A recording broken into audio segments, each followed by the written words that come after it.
উপরওয়ালা তোর কপালে সুখ লিখে নাই, আমার হাত থেকে তোর মুক্তি নেই সেটাই ভাবছি আর কি।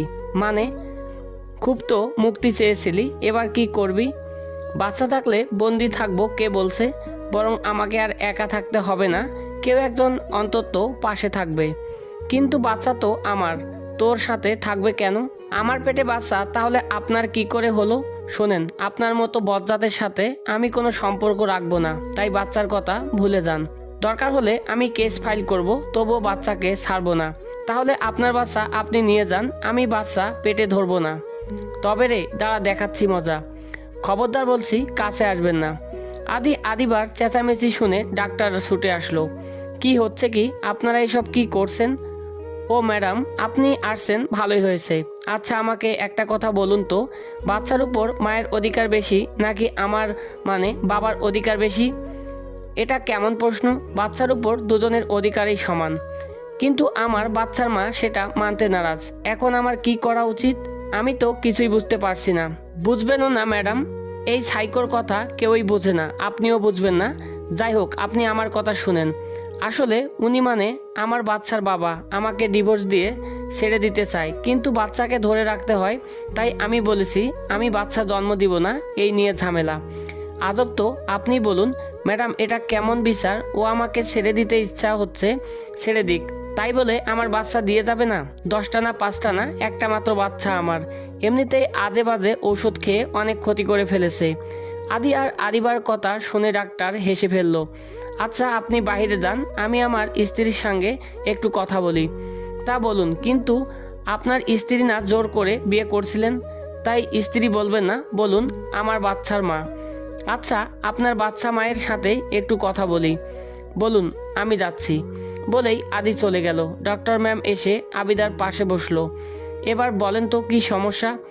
আসলে কিভাবে যে বলবো, উনি আমাকে একটুও ভালোবাসে না, শুধু বাচ্চার জন্য আমাকে ব্যবহার করতে চাইছে।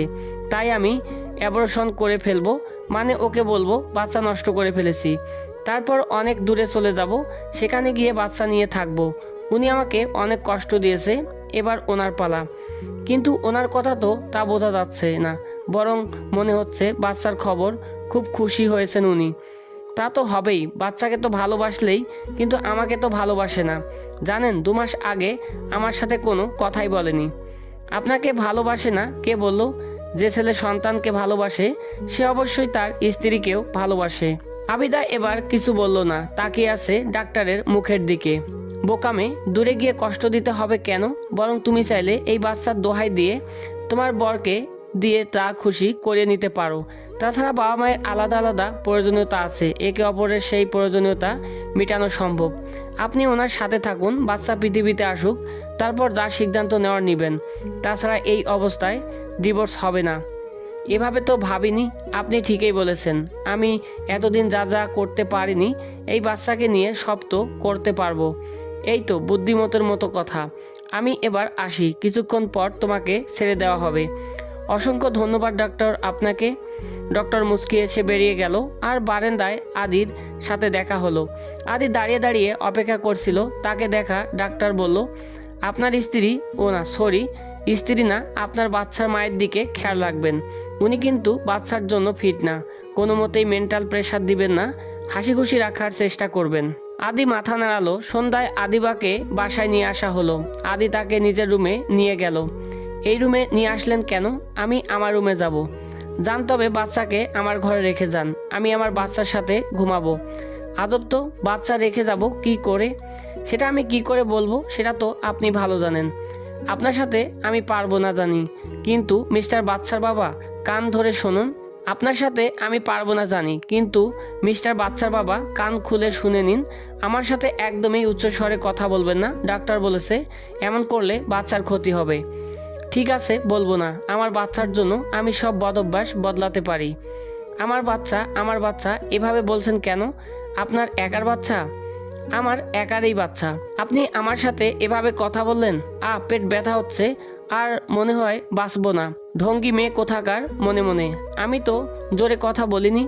বলেছেন এখনই ক্ষমা চান, না হলে ব্যথা কমবে না। বুঝেছি, আমার কপালে দুঃখ লেখা হয়ে গিয়েছে। যাই হোক, সরি, বাচ্চাটাকে প্রেশার দিয়ে এভাবে দিয়েন না। এভাবে বললে হবে না, কান ধরে বলুন। মানে কি বলবেন না তো? তাই তো, দেখছো বাবু, তোমার বাবা তোমাকে একটু ভালোবাসে না। তুমি ব্যথা পাচ্ছ জেনেও ক্ষমা চাইবে না। হয়েছে হয়েছে, বাচ্চার কাছে আমাকে অপরাধী বানাতে হবে না। এই যে কান ধরেছি। আদি কান ধরতেই আদিবা খিলখিল করে হেসে উঠল। নিস্তব্ধ রাতে সেই হাসি বড্ড মিষ্টি শোনালো। হাসিতে গড়িয়ে পড়ছে আদিবা। তার হাসি পুরো বাড়িতে ছড়িয়ে পড়েছে। আদিবার হাসির শব্দে মুচকি হাসলেন আদির বাবা। যাক, ডক্টর ম্যাম যেভাবে বলছিলাম ওদেরকে সেভাবেই বুঝিয়েছেন। আদির মা ভুরু কুচকিয়ে বলল, মানে কি বলেছো তুমি ডাক্তারকে? ওদের ব্যাপারে সব বলেছি, আর বলেছি দুজনকে যেন একসাথে থাকার পরামর্শ দেন। বাচ্চা হতে হতে একসাথে থাকতে থাকতে ওদের সম্পর্কটা যদি একটু স্বাভাবিক হয়। এদিকে আদিবা হাসছে তো হাসছেই। আদি সেই ফাঁকে উঠে গিয়ে আবার ফিরে আসলো। এসেই আদিবার হাত টান ধরলো। সাথে সাথে আদিবার হাসিও থেমে গেল। কিছুটা ভয় পেয়ে গেল। ভাবলো আদি হয়তো বরাবরের মতো রেগে গিয়েছে, তাই ভয়ে ভয়ে বলল, কি কি করছেন? আদিবার হাত টেনে একটা বালা পরিয়ে দিল। আদিবা অবাক হয়ে বলল, এটা? বাচ্চা হলে গিফট দিতে হয়, এটাই নিয়ম। এই নিয়ম আবিষ্কার করেছে কে? অবশ্যই আদিত্য চৌধুরী। আদিবা আবারও হাসলো। বালাটা সুন্দর, সে যাই হোক, এসবে আমাকে ভোলানো যাবে না। মাথা ধরেছে, টিপে দিন, ঘুমাবো। কি, আমি তোমার মাথা টিপে দিব? আমার বাচ্চার বাবা যেন কে? বেশি কথা বললে পা টিপাবো। বুঝেছি বুঝেছি, কি আর করা যাবে, দিচ্ছি, আপনি শুয়ে পড়ুন, আসছি। আমি দরজা লক করে এসে আদিবাকে মাথায় হাত বুলিয়ে দিতে শুরু করেছে। আদি দরজা লক করে এসে আদিবার মাথায় হাত বুলিয়ে দিতে শুরু করেছে। আদিবার সাথে সাথে বলে উঠল, উফ, হচ্ছে না, সুন্দর করে দিন। দিচ্ছি বলেই আদি অসম্ভব এক কাণ্ড ঘটিয়ে বসলো। আদির কাণ্ডে আদিবা পুরো জমে গেল, গায়ে কাটা দিল। আদি একটানে আদিবার শাড়ি সরিয়ে তার পেটে মুখ ডুবিয়ে দিয়েছে। কি করছেন এসব? কি ধরনের অসভ্যতা এটা? অসভ্যতা হতে যাবে কেন? আমি আমার বাচ্চাকে আদর করছি, এতে কারো কিছু বলার নেই। আমার যতক্ষণ ইচ্ছে ততক্ষণ আদর করব, যেভাবে ইচ্ছা সেভাবেই আদর করব। বলেই আদি আবার নিজের কাজে মনোযোগ দিল।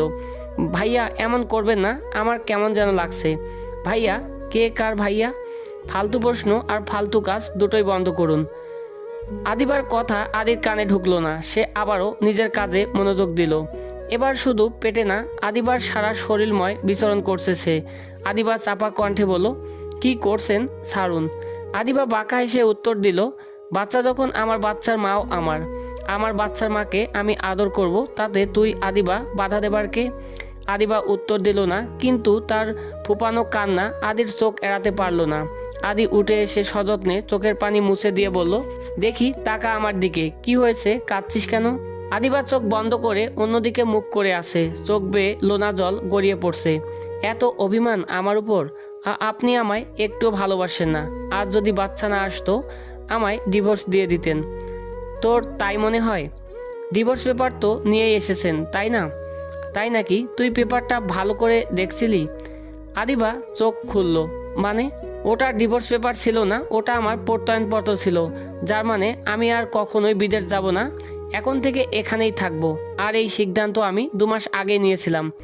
আদিবা অবাক চোখে তাকালো আদির দিকে। আদি হাসলো। বিয়ের দিন বলেছিলাম আমি বেঁচে থাকতে কোনোদিন তোমাকে ডিভোর্স দিব না। দরকার হলে আবারও 3টা বিয়ে করব, তবুও তোকে ছাড়বো না, মনে আছে কথাটা? কিন্তু এই 2 মাস তোকে শাস্তি দেওয়ার জন্য আমার ইচ্ছা ছিল না। সব কাগজপত্র আর অফিস গোছাতে আমার একটু সময় লাগতো, সেজন্যই তোকে রেখে গিয়েছিলাম। মিথ্যা বলবো না, আসলে তুই যে আমায় ভালোবাসিস সেটা বোঝানোর জন্য এভাবে রেখে গিয়েছিলাম। তবে বিশ্বাস কর, তুই প্রেগনেন্ট জানলে এমন করতাম না। আমি ভেবেছিলাম আমাকে হারিয়ে তুই আবার প্রতিটা ভালোবাসা বুঝবি। তুই এত কষ্ট পাবি বুঝতে পারিনি রে। আমাকে তুই ক্ষমা করে দে আদিবা।